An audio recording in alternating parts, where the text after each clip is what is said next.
Good evening, children. So today we will see about the animal tissue. In the last class we have learned and we have discussed the different types of plant tissues. Okay. So in today's class we will discuss and we will focus and we will learn about the various types of animal tissues. The tissues which are found in animals' body. Okay. You know that animals are multicellular organisms. They are multicellular, and since they are multicellular, their body is very much complex, right? So we will see that animals are multicellular since, so their body is very much complex in structure. Okay. So because of these reasons, we will see that animal tissue has been divided into 4 different types. The first one is epithelial tissue. Okay, the first kind of tissue which is found in animal and is most important is epithelial tissue. The second type of tissue is connective tissue. From the name itself, you can make out connective means which connects. Okay, the second type is connective tissue. The third type is muscular tissue. From the name itself, you can make out muscular. That means the tissues which are found in muscles. Okay, and the last one is nervous tissue. From the name itself, you can make out that the tissues which are present in the nervous system, in the nervous system of the animals is known as nervous tissue. So basically, animals are having 4 types of tissue system: epithelial tissue system, connective tissue system, muscular tissue system, and nervous tissue system. Okay. Since the animal cell is very much body is very much complex, so you will see, and we have already learnt in our previous lesson, that animals are having varieties of cells. Some are elongated, some are small, some are round, some are oval shaped, right? And based on their functions, their structures are also different. Okay.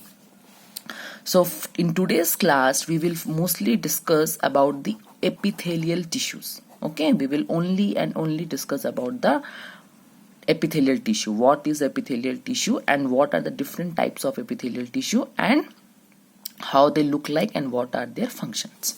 Okay, so let's start with the epithelial tissue. You first need to know that epithelial tissue is generally made up of 4 types of epithelium. Epithelium is the singular part. Okay, squamous epithelium, cuboidal epithelium, columnar epithelium, and glandular epithelium. As I have already told you that cells are of different structures, okay, and they perform different functions. So based on the functions a cell performs, okay, epithelial tissue, you know, tissue is made up of cells and each cell is having a different function. So based on their function, a cell also varies in its structure, and based on that, epithelial tissue is divided into 4 types: squamous epithelium, cuboidal epithelium, columnar epithelium, and glandular epithelium. Okay, now one by one we will see that how does a squamous epithelium look like, what is its structure, where it is found, and what it performs. Then cuboidal epithelium, where it is found, how it looks like, and what is its functions. Then columnar epithelium, how it looks like, where it is found, and what are its functions. And the last one is the glandular epithelium, its functions and how it has been formed. Okay, so first we will start with squamous epithelium. Okay, the epithelium is said to be squamous when, from the name itself, you can make out squamous. Squamous means single thin layer of flattened cells. Squamous means flattened cells. So the epithelium tissue, you know, tissues are a group of cells, isn't it? When these cells unite, they form tissues. So in squamous epithelium, what happens? The tissues are having flattened cells, and those cells are present in a thin single layer. They are very much thin and they are present in only a single layer, one layer. Okay, with irregular boundary. This is the diagram I have drawn here. You can see here, it doesn't have a particular boundary. See, it doesn't have a particular shape. They are irregular. They don't have irregular means they don't have a particular shape. They have a irregular boundaries, and you can see they are a thin layer. It is only a single layer, isn't it? There are no multiple layers. There is only a single layer of cells, and they are highly thin layer with irregular boundaries. So squamous epithelium is generally flattened cells which are single thin layer. They have a single layer of cells, okay, and with irregular boundaries. They are generally found in the cells lining the blood vessels or lung alveoli. You all know blood vessels. We have blood vessels in our body like arteries, veins and capillaries, which helps in the transportation of the blood from the heart to different parts of the body, isn't it? And again it brings back the deoxygenated blood from the different parts of the body to the heart. So in the blood vessels, and you all have learned that in lungs we will find small sac-like structures which helps in the exchange of gases, which are known as alveoli. Okay, so this squamous epithelium, this flattened cells, is generally found in the blood vessels and in the alveoli. You all know that the blood vessels and alveoli are associated with the function of transporting of substances. Like blood vessel transports blood, which carries oxygen and nutrients within it, dissolved in it, and alveoli helps in the exchange of gases. So both of them are involved in the diffusion. There must be diffusion taking place in this blood vessels and alveoli. So these squamous epithelium cells are generally found in blood vessels and alveoli, and they are usually associated with which function? Diffusion function. Okay, they help in the diffusion of oxygen and nutrients present in the blood to the tissues, and diffusion of oxygen or carbon dioxide present in the blood to the outside of the body or within the tissues of the body. So they are generally associated with diffusion purpose. Okay, since we have seen that they are having a single layer, isn't it? They are having a single, you can see in the diagram there is a single layer. So it is known as simple squamous epithelium. Since it is having a single layer of cells, so it is known as simple. Okay, this is about squamous epithelium. That is also by simple, because simple squamous epithelium, because it is having a single layer of cells. And simple squamous epithelium is generally found in blood vessels and alveoli. Not only blood vessels and alveoli, but they are also found in mouth and esophagus. Esophagus means food pipe, which carries the food. Okay. The second type of squamous is stratified squamous epithelium. Stratified means, the word stratification means layer. Okay, the word stratify means layer. 1, 2, like this, so many layers are present. So if these cells are present in the form of layers, then it is said to be stratified squamous. Okay, so the most common example, you all know that it is found in the skin. You all know that our skin is not one layer, it is having 2-3 layers. The outer layer is called epidermis, isn't it? Below the epidermis, dermis layer is present, and below the dermis layer subcutaneous tissue is present, which is mainly composed of fats. Okay, so in the skin is the best example of stratified squamous, because when you see the section of the skin, you will see that there are different layers of cells present in it. Why different layers? Because to prevent our body from wearing and tearing, isn't it? To prevent our body from wearing and tearing so easily, our skin is made up of layers of epithelial cells, which is known as stratified squamous epithelium.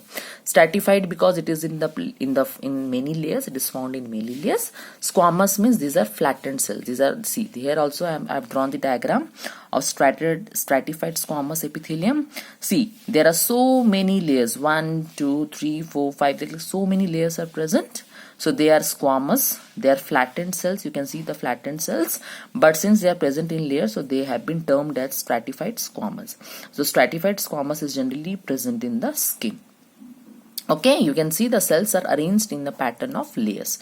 So we have seen that squamous epithelium is a single layer of flattened cells. If it is present in a single layer, it is called simple squamous, which is found in the blood vessels, alveoli, and mouth and esophagus. It is also found in esophagus and mouth. And if it is present in different layer, then that squamous epithelium is said to be stratified, which is found in skin.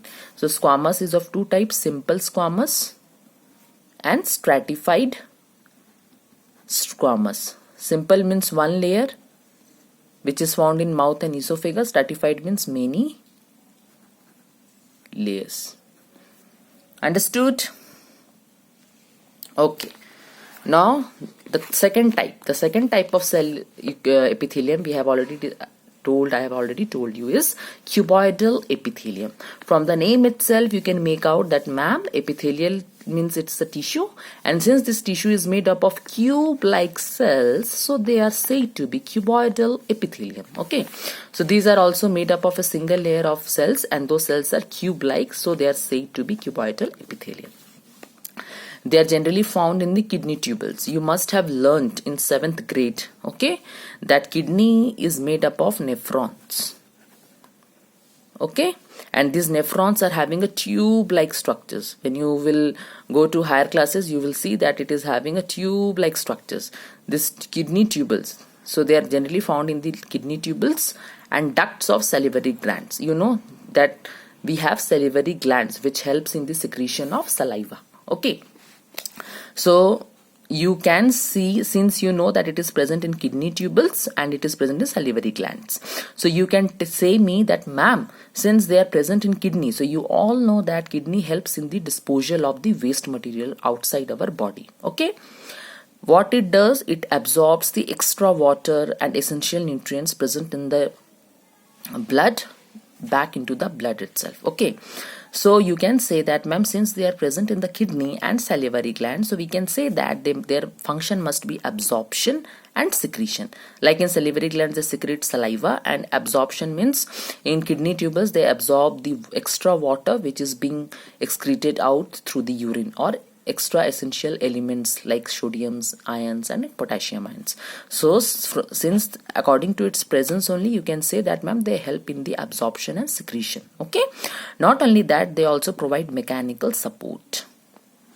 Okay, this is the diagram. See here, this is a cube. See, these are cube shaped cells. They are single layer. They are also single layer. They are cube shaped cells, and they are known as cuboidal epithelium.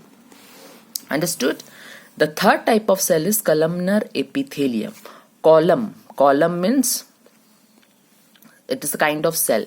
The cells are in the form of tall cylinder. They are tall and they are cylinder in shape. They are also single layer, isn't it? If you take another, this is one type of cell. If I have zoom, if you will see it under high magnification in the microscope, then you will see that once its cell looks like this. Okay, so you can say that, ma'am, columnar epithelium is also made of single layer of tall and cylinder cells. The cells are tall, isn't it? See here, the cells are cylinder shaped and they are tall. That's why their name has been columnar epithelium. Now where it is found? It is found in the stomach and intestine. So okay, so you all know that in stomach and intestine, the food is being digested, and in some of the absorption of the water and other essential minerals takes place in the intestine. So they generally help in the movement of the food particles. Okay, now if they bear cilia, okay, see, I have drawn here one diagram. If you take one of the cells and you magnify it under the high magnification of microscope, then you will see that a cell, then you can see that a cell looks like this. Okay, see, this is a epithelial cell. Which kind of epithelial cell? Because since it's tall and cylinder, so you can say that, ma'am, this is columnar epithelial cell. Okay, now this cell is having, this is the cell membrane. Okay, from the cell membrane you can see that the projections like hair-like outgrowths are coming out. Okay, these hair-like outgrowths, small, are known as cilia. So cilia is nothing but it is a small hair-like outgrowth which arises from the cell membrane of a cell. Now which cell? Columnar epithelium. So since this columnar epithelial cells have cilia, so it is said to be ciliated epithelium.